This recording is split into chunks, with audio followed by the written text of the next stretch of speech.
Audio Jungle.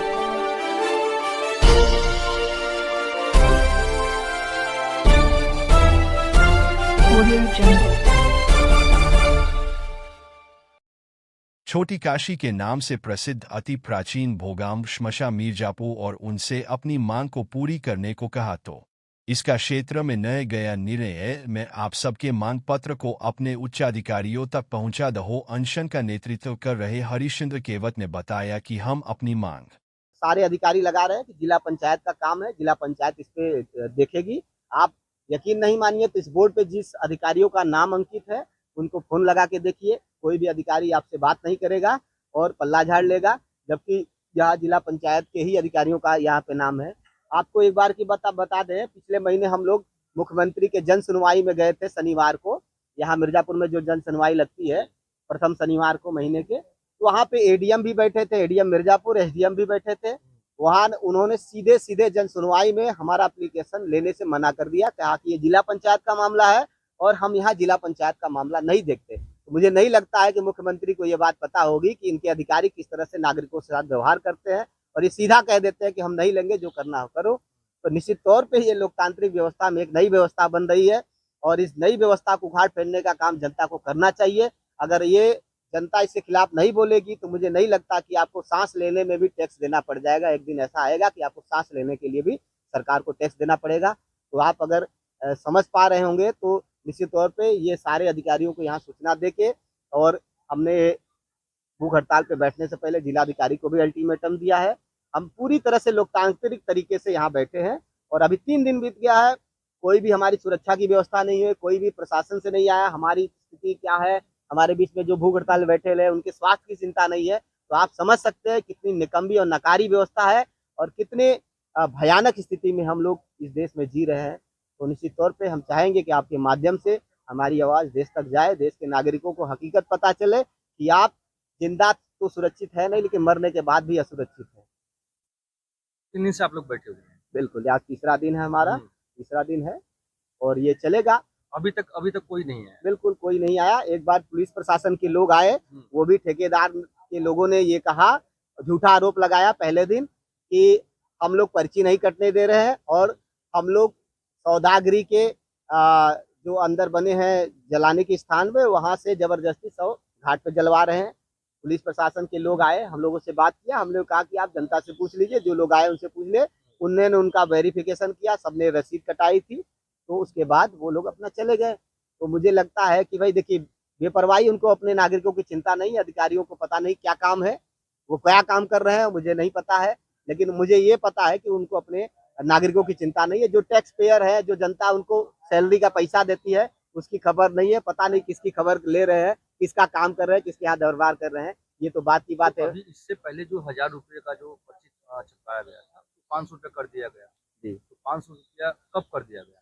देखिए, कल ये जो 2 दिन से हम लोग भूख हड़ताल में बैठे हैं, कल मीडिया के कुछ लोग आए थे, उन्होंने वीडियो बनाया, तो उनको वीडियो बनाने से भी रोका जा रहा था।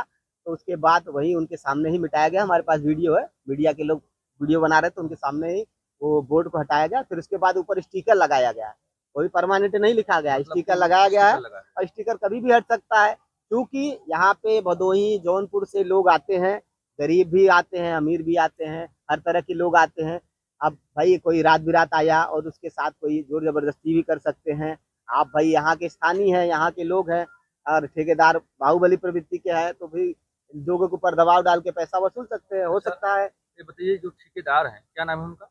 मैं ठेकेदार का नाम जो हमारे कागज में है, क्या नाम है, रमेश सिंह करके कोई किसी व्यक्ति को ठेका यहाँ मिला है और हमने जिला पंचायत का वो कॉन्ट्रैक्ट भी निकाला, पता किया कि भाई कौन ठेकेदार है, किस क्या इनके साथ अनुबंध है। तो उसके साथ जब आप अनुबंध करेंगे, मैं उसकी आपको कापी दे दूंगा, फोटो आप देख लीजिएगा। उसके साथ अनुबंध है, लकड़ी पानी सबकी व्यवस्था करेंगे, साफ सफाई की व्यवस्था करेंगे, तो जितना भी व्यवस्था है वो करेंगे। लेकिन आप व्यवस्था के नाम पे एक बार कैमरा अपना घुमा दीजिएगा कि यहाँ देखिए, जो इन्होंने निर्माण किया वो भी ध्वस्त हो चुका है, लोहे गायब हो चुके हैं। तो यहाँ पे पुरानी धर्मशाला है, उसको भी इसी सौंदर्यीकरण में समेट लिया गया है। तो निश्चित तौर पे एक बहुत बड़ा खेल हुआ है यहाँ पे और बहुत बड़ा भ्रष्टाचार हुआ है। मुझे लगता है कि इसकी सतह खुलेंगी तो बहुत लोग इसकी जद में आएंगे। अगर इस पे कोई वो ध्यान नहीं दिया जाएगा तो क्या करेंगे आप? देखिए, हमारा रास्ता गांधी का रास्ता है, और मुझे विश्वास है कि गांधी के रास्ते में ताकत है, गांधी का रास्ता लोकतंत्र का रास्ता है। तो डेमोक्रेटिक रास्ते से जो भी हमारे पास हो सकेगा उसका हम प्रदर्शन करते रहेंगे। और जरूरत पड़ी तो भाई अगर शासन प्रशासन हम लोगों के प्राण भी लेना चाहता है तो ये समाज बिना खाए मरे, इससे अच्छा है कि भाई यही मर जाएगा, सम्मानजनक मौत मर जाएगा, अपने हक के लिए मर जाएगा, तो इससे बड़ी बात क्या होगी। हक के लिए अगर मर गया तो इससे बड़ी बात मुझे लगता है कुछ नहीं होगी। और ये सम्मानजनक मृत्यु होगा तो निश्चित तौर पर इनका नाम इतिहास में लिखा जाएगा और जनता में हो सकता है चेतना जाए और जनता जागृत हो और इनके लिए खड़ी हो। काशी भोगांव घाट पे जैसे कि इस समय हम मौजूद हैं और यहाँ के जो पंडित जी हैं, आइए इनसे भी बात करते हैं, इनसे भी पूछते हैं। जी पंडित जी, क्या कुछ कहना चाहेंगे? देखिए, ये भूमि जो है मेले की थी जी। और इसको जो यहाँ के गलत लोग हैं उसको इन्होंने बता करके कि भाई हम सुंदरीकरण करेंगे और उसको सुंदरीकरण के बहाने ये स्मशान बना दिया। और उससे हमें दिक्कत है कि भाई मंदिर से 25-30 किलोमीटर जो है मीटर इतनी दूरी है स्मशान भूमि, और इससे जो है दुर्गंध हमेशा बना रहता है। वहाँ कालिखा हो जा रहा है पूरे मंदिर में, जाले लग जा रहे हैं और लोगों को इस धुएं से विशेष दिक्कत है। जो बहुत श्रद्धालु भक्त हैं वे नाक दबा लेते हैं, कई हमारे साधु संत बीमार भी हो गए हैं। और भट्ठा लगाया जाता है 2-4 करोड़ का, उसमें चिमनी रखी जाती है जी। और यहाँ कोई भी व्यवस्था नहीं है, किसी प्रकार की व्यवस्था नहीं है। यहाँ 2 नल भी नहीं लगा पाए हैं ये लोग कि भाई वहाँ जो है मुर्दा जो लेके आते हैं वो पानी पी लें, और किसी प्रकार की व्यवस्था नहीं है। और लेट्रिन बाथरूम में हमेशा ताला लगा रखे हैं कि भाई जो यदि उनके साथ बहुत ऐसे लोग भी आते हैं कि भाई जिनको बाथरूम अगर लेट्रिन लग जाती तो कहाँ जाएं, तो उसकी भी इन्होंने व्यवस्था नहीं दी है। और भट्ठे पर 1-2 करोड़ लगा करके जो है वहाँ कार्यक्रम होता है ईंटें बना पाथने का, तो वहाँ चिमनी लगती है जी। और यहाँ चिमनी की भी व्यवस्था इन्होंने नहीं की। क्या कुछ कहना चाहेंगे जो यहाँ पे जो गंदगी जो है, प्रदूषण जो है इसमें फैल रहा है चारों ओर हैं कि भाई जिनको बाथरूम अगर लेट्रिन लग जाती तो कहाँ जाएं, तो उसकी भी इन्होंने व्यवस्था नहीं दी है। और भट्ठे पर 1-2 करोड़ लगा करके जो है वहाँ कार्यक्रम होता है ईंटें बना पाथने का, तो वहाँ चिमनी लगती है जी। और यहाँ चिमनी की भी व्यवस्था इन्होंने नहीं की।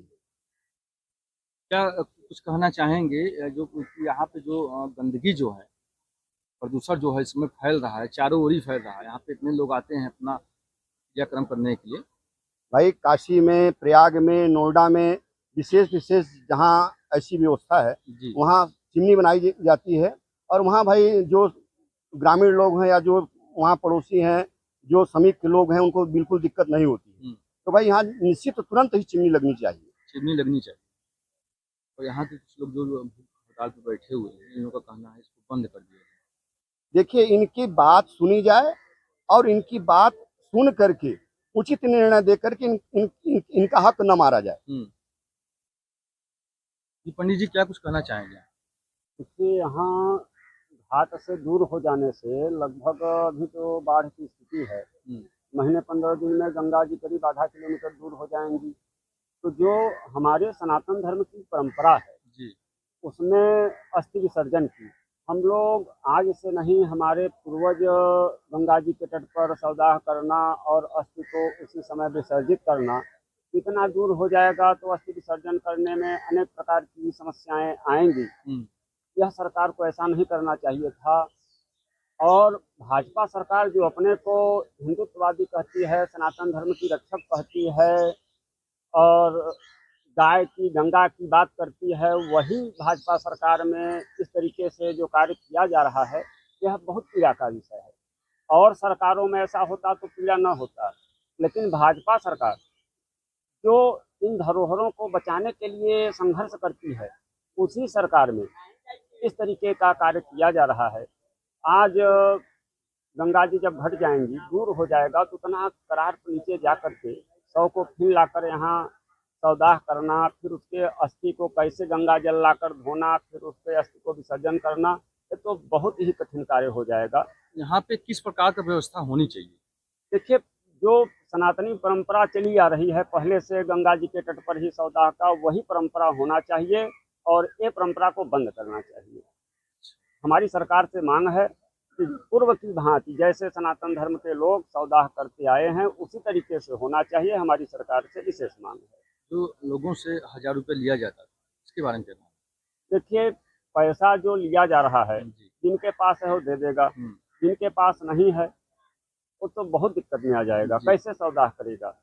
तो इसमें जब गंगा जी के घाट पर होता था तो लोग जो भी रहता था, कोई गरीब है कुछ दे दिया, 100-200 जो भी दे दिया, नहीं है पैसा तो ये लोग जो है जो हमारे डोम समाज के हैं वो देखते हैं कि कैसा व्यक्ति है, तो उस तरीके से अग्नि दे करके सौदा कराना, मदद करना, सहयोग करना।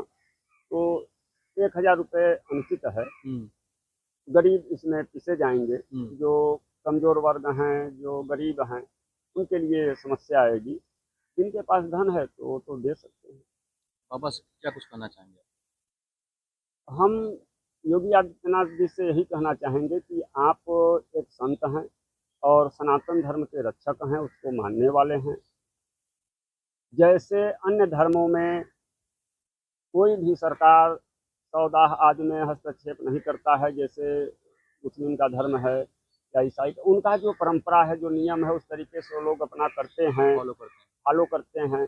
तो हमारे भी धर्म में जिस तरीके से सौदा आदि की व्यवस्था सनातन परंपरा से चलती चली आई है, उस परंपरा से हो, ऐसी हमारी उनसे मांग है और उम्मीद भी है। उनको ऐसे